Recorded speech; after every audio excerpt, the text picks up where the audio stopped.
첫 사업을 시작한 건 저는 벌써 한 30년 전입니다. 제가 28살 때 첫 사업을 시작을 했고요. 그러다 결국은 한번 망하게 됐죠.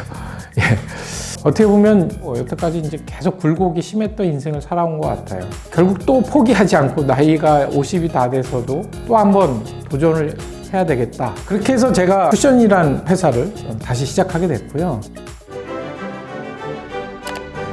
안녕하세요. 이민석의 로봇 인문학 시간입니다.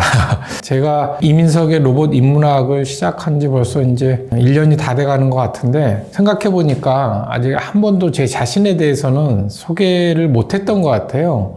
제가 왜 이런 로봇 인문학이라는 유튜브를 시작하게 됐는지, 오늘은 한번 제 자신에 대해서 제가 왜 사업을 하고 있고 로봇 쪽, 특히 로봇 쪽 사업을 하고 있는지 좀 설명을 드리는 게 순서인 것 같아서 먼저 오늘은 그 시간을 갖도록 하겠습니다. 먼저 창업을 하게 된 계기에 대해서 좀 설명을 드리면, 올해 제가 벌써 이제 56세가 됐나요? 예. 참 세월이 빠른 것 같습니다. 근데 나이가 56세가 됐으니까 저희 그 쿠션이라는 회사를 설립한 지는 벌써 한 3년이 된 것 같아요. 3년이 조금 지났는데, 보통은 이제 제 나이 또래면 이제 대기업 다니다가 은퇴할 나이인데, 이 늦은 나이에 다시 또 창업을 하게 된 이유에 대해서 혹시나 좀 궁금해 하실 것 같은데, 첫 사업을 시작한 건 저는 벌써 한 30년 전입니다. 제가 28살 때 첫 사업을 시작을 했고요. 지금 하고 있는 사업은 세 번째 사업이 되겠습니다. 지금은 뭐 요즘에 젊은 분들이 많이 창업을 하시는데, 제가 처음 창업을 할 때만 해도 도전적인 나이에서 시작을 한 케이스가 되겠습니다.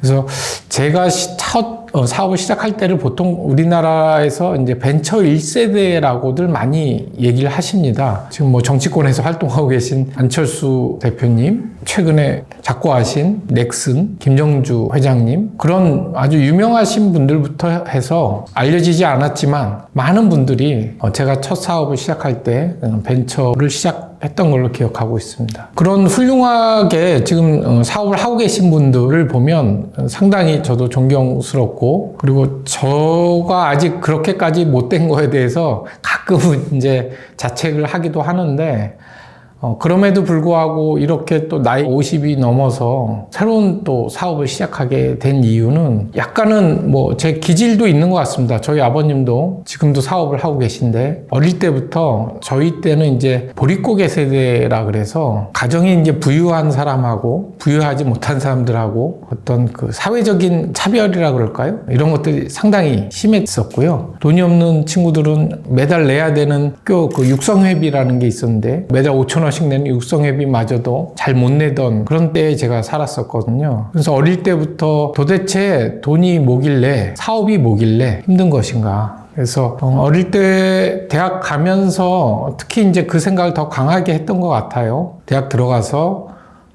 나는 꼭 사업을 좀 해야겠다라는 생각을 갖게 됐었고, 마침 그런 계기가 또 생겼었어요. 워드 프로세서가 이제 처음 탄생할 때인데, 그 아래 한글 만든 지금 유명해지신 그 이찬진이라는 대표분이 아래 한글 만드셨을 때 거기 있는 폰트가 너무 부족하고 멋이 없어 보여서 제가 이거를 어떻게 좀 더 예쁘게 만들어 볼까라는 생각이 들어가지고, 방학 때 거의 한 달 동안 밖에도 안 나가고 집안에서 폰트를 만들어서 그거를 저희 학교에다가 무상으로 쓸 수 있게 설치를 했는데, 컴퓨터공학과 교수님께서 그걸 보시고 이거 누가 만들었냐 해서 수소문 끝에 이제 저를 찾으셨는데, 제가 가서 딱 뵈니까 마침 컴퓨터공학과에서 워드 프로세서를 개발하고 있는데 너가 와서 폰트를 맡아라. 저한테 이제 사명을 주시면서 처음 대학교 2학년 때 연구실 선배님들하고 이제 폰트를 제가 만들기 시작하면서 본격적으로 제가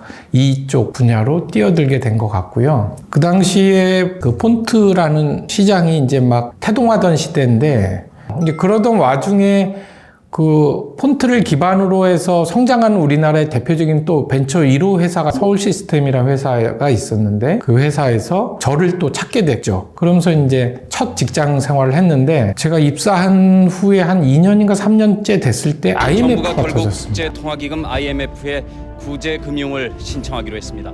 전체적인 경제 상황이 아주 이제 안 좋게 되고, 그러면서 회사에서는 구조조정을 다 하게 되고, 어떤 회사는 없어지기도 하고, 그런 일들이 이제 벌어지면서 저는 자의반 타의반으로 그때 다니던 회사에서 독립을 하게 되고, 첫 사업을 한 게 바로 출판을 위한 출판 편집 시스템을 만드는 사업부터 시작을 하게 됐습니다.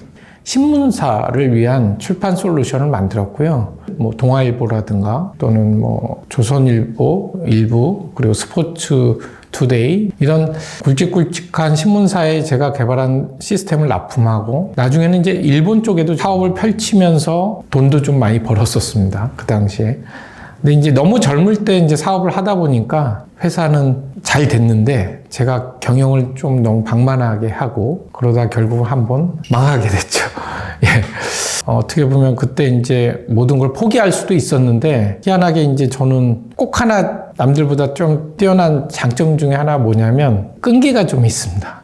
포기하지 않고 다시 한번 또 일어서야겠다라는 생각을 또 하게 됐고, 그래서 또 두 번째 사업을 시작을 했습니다. 두 번째 사업은 저는 이제 키오스크 사업을 했었는데요. 제가 처음 키오스크를 할 때만 해도 벌써 10여 년 전인데, 키오스크가 뭔지를 일반인들은 잘 몰랐었습니다.